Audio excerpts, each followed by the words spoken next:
प्रदीप दत्ता साहब की जब रिपोर्टिंग देखता हूं तो लगता है कि ये वहां नौकरी नहीं कर रहे हैं। ये अपने उस 30 सेकंड और 40 सेकंड के अंदर शब्दों को इस तरह से परोते हैं कि लगता है कि इन्होंने 40 सेकंड के अंदर 4 घंटे का भाषण दे दिया। और ये ढूंढते हैं कि कौन वो शख्स है, कौन वो ऑफिसर है जो सनातन को ध्यान में रखते हुए इस राष्ट्र की बात करेगा। नहीं तो चोटे इस कश्मीर में घूम रहे हैं बाइट देने के लिए, उठाई गिरे घूम रहे हैं। इसलिए आपके जम्मू कश्मीर में एक शख्स का नाम मैंने यहां नहीं लिया, मैंने आसाम में भी कहा। वो शख्स महत्वपूर्ण नहीं है, उसका नाम महत्वपूर्ण नहीं है, लेकिन उसने जो करेज दिखाया अपने लिए, वो हमारे हिसाब से गलत हो सकता है, लेकिन मैं उसको इसलिए तारीफ करता हूं। भीड़ की जरूरत नहीं होती है। आज से कुछ साल पहले हम कहते थे कि जब भी कौवा बरामदे पर आता है तो हमें एक पैगाम लेके आता है कि अच्छे दिनों का पैगाम। लेकिन आज मैं ये पूरे दावे से कह सकता हूँ, over the period of time आपने देखा होगा कि किस तरीके से बदलाव आया है। क्योंकि मैं जब कवरेज करता था मुझे कभी लगता नहीं था कुछ चीज़ें होंगी। मुझे कभी लगता नहीं था कि यासीन मलिक जैसे आदमी जिनको हमने पीस बिल्डर की तरह प्रोजेक्ट किया है कि वो जेल के अंदर होंगे। वो यासीन मलिक जैसे कार में एक डीएसपी बिठा के ले जाया करता था, अरेस्ट भी करने के लिए एसपी आता था और साहब को आगे बिठाता था और खुद पीछे साथ में चलता रहता था पैदल, और यासीन मलिक साहब जाते थे। लेकिन जब यासीन मलिक को लास्ट टाइम अरेस्ट किया गया, उसको ट्रक में बिठाया गया और उसकी औकात उसको 5 मिनट में बता दी कि तेरी औकात क्या है, किस जगह पर तुम्हें होना है। और दूसरी जो चीज़ मुझे जो कनेक्ट करती है, मैं अपने दोस्त अमित भारद्वाज मुझे कहते हैं कि अक्सर एक सवाल पूछा जाता था कि सर्जिकल स्ट्राइक, क्या सर्जिकल स्ट्राइक हुई या नहीं हुई। तो हमारे बाकी लोग जो अपोजिशन के मित्र कई लोग कहते जी ये सर्जिकल स्ट्राइक तो हुई नहीं है, ये तो हमारे टाइम भी होता था। तो हम पूछते थे क्या हुआ आपके टाइम, कहा हम तो इसको क्रॉस बॉर्डर रेड कहते थे, आप लोगों ने इसको बहुत बड़ा बना के बीजेपी वालों ने दिखा दिया सर्जिकल स्ट्राइक। लेकिन फ़र्क मैं बताता हूँ, सर्जिकल स्ट्राइक और क्रॉस बॉर्डर का था, मुझे भी ये था, फ़र्क नहीं था, ये मुझे अमित भारद्वाज ने बताया। कहते हैं कि अंधेरे में एक बार किसी ने किसी को थप्पड़ मारा और दूसरे ने पूछा पीछे मुड़ के ये मुझे थप्पड़ किससे मारा, तो जिसने थप्पड़ मारा उसने बोला मैंने नहीं मारा। ये पहले टाइम पे होता था। इस बार भी अंधेरे में किसी ने किसी को थप्पड़ मारा और ज़ोर से मारा, और जब किसी ने पूछा ये थप्पड़ मुझे किसने मारा, उसने कहा मैंने मारा और तुम्हारे घर में घुस के मारा। तो ये फ़र्क था सर्जिकल स्ट्राइक का और ये फ़र्क था क्रॉस बॉर्डर रेड का। तो इसी पे मैं कुछ लिखा है, अमन दी गटारी तू किथे मार उडारी है, मुड़ के ना आई वधना नु नीके दुनिया सारी, अखा विचों अथरू सुके दुआ कर मावा हथ अगे उड़ते तू आजा मुड़के, जिन्हां बूटियां ते तू पग फड़काए की सुख के की मार गिराए, इस तो पहले सुके नवी पनीरी आ मार अमन दी हुकेरी, फिर ना तेनू जान दवांगे बूहे खिड़कियां मार दवांगे, अमन दा पंचम खलियार दवांगे, हर एक ते प्यार वार दवांगे। गटारी कहती है क्यों लोड़दा मनु बूटे गलियां, क्यों लोड़दा मनु बूटे गलियां, दिल भी तेरे वसदी में रलियां, छोड़ इना वारन नफरत या दीवारन, फिर तू मनु कोल पावेगा, आपने अंदर टटोल पावेगा। आज जो ये नफरत की जो आप देख रहे हैं ये ख़त्म होती हुई नज़र आ रही है। These are certain steps that have been taken, जो आपको कह सकता हूँ कि ये पॉलिटिकल विल जो दिखाई गई। हालांकि मैं किसी पॉलिटिकल, क्योंकि पत्रकार किसी पॉलिटिकल पार्टी से एसोसिएटेड नहीं है, लेकिन कुछ बातें मैं इसलिए करता हूँ कि मैं चाहता हूँ कि क्या बदलाव जो मुझे over the period of time दिखा।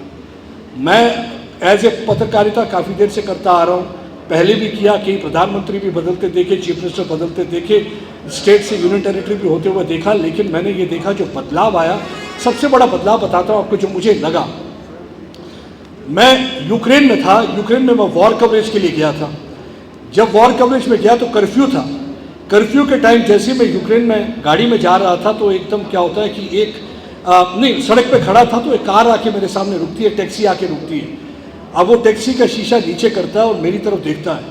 मेरी तरफ देखते हुए कहता है मोदी, क्योंकि वो मेरी भाषा नहीं बोल पाता था, मुझे यूक्रेनियन नहीं आती थी, उसको अंग्रेज़ी नहीं आती थी, लेकिन मेरी पगड़ी की वजह से उसको लगा हिंदुस्तान से और हिंदुस्तान का मतलब मोदी, और उसने मेरी तरफ कहा मोदी।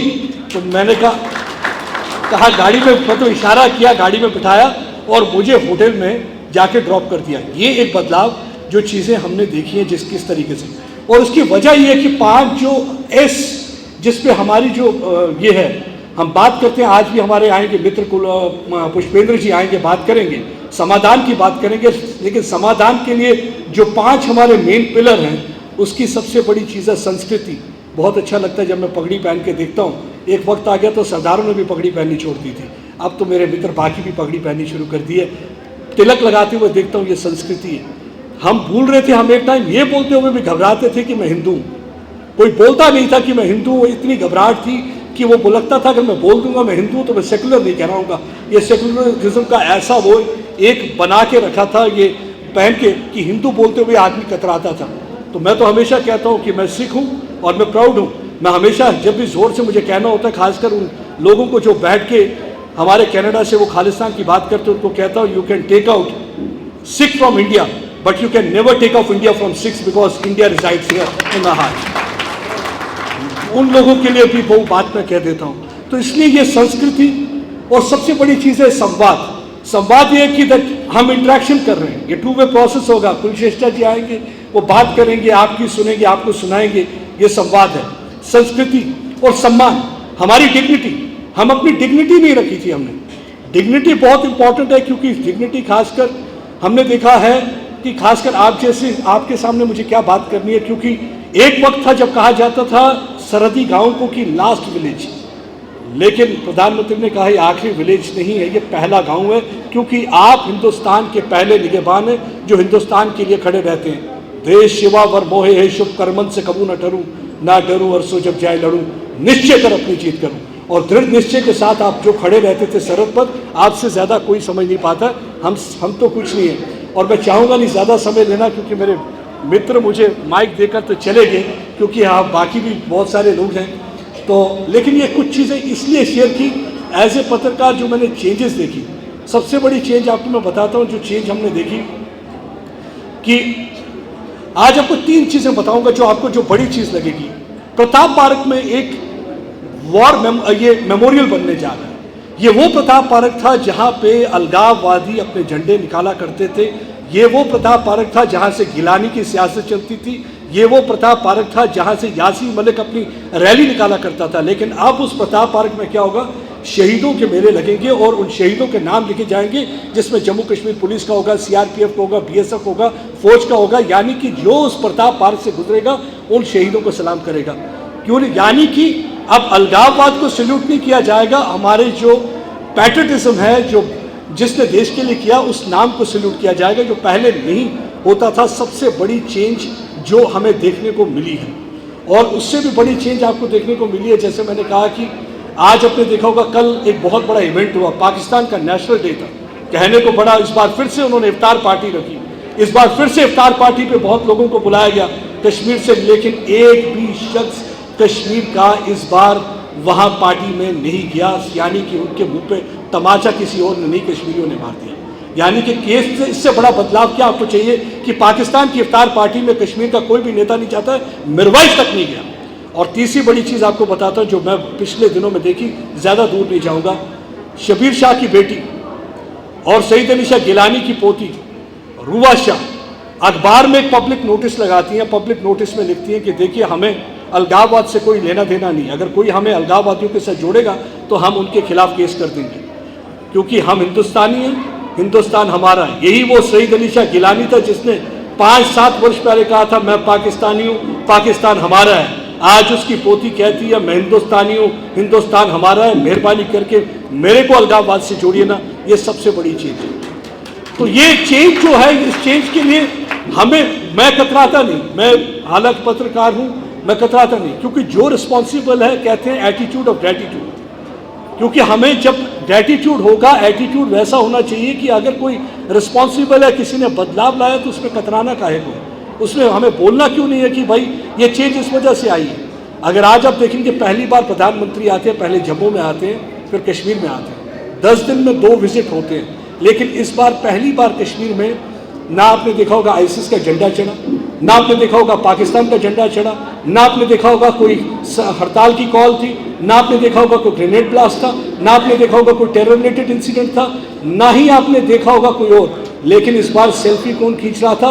एक सेल्फ मेड आदमी, परिवार का नहीं, सेल्फ मेड आदमी सेल्फी खींच रहा था प्रधानमंत्री के साथ। जो प्रधानमंत्री ट्वीट करते हैं, ये जो शख्स है ये मेरा दोस्त है। यानी कि मैं डायलॉग करूंगा, संवाद करूंगा तो आम कश्मीरी से करूंगा, आम आदमी से करूंगा, चाहे वो जम्मू कश्मीर का बाशिंदा हो, लेकिन अलगाववादी से बातचीत नहीं करूंगा जो पुराने वक्त में हुआ करता था कि हम किसको बुलाते थे, यासीन मलिक से बातचीत करते थे, हाथ किससे मिलाते थे, जो आतंकवादी, यानी कि सरेंडर पॉलिसी क्या थी?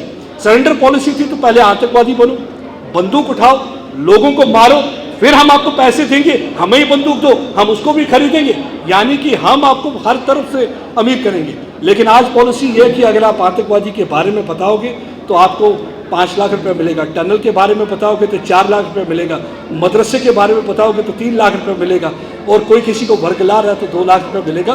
तो ये बदलाव है। तो मेरे ख्याल से हम लोग खुशकिस्मत हैं that we are part of this change. जो हमने कभी सोचा नहीं था वो हो रहा है। और थैंक यू सो मच मुझे सुनने के लिए। हालांकि मैं आया किसी और चीज़ के लिए था, लेकिन मित्र ने बोल दिया। पत्रकार को माइक वैसे भी पकड़ानी नहीं चाहिए, ये माइक मिली नहीं कि हम छोड़ते नहीं हैं, आदत बुरी है, लेकिन ओल्ड हैबिट्स डाई हार्ड फिर भी। लेकिन आज मैं चाहूँगा कि आप उन शख्स को सुनिए जिनका आप सब इंतजार कर रहे हैं। Thank you so much.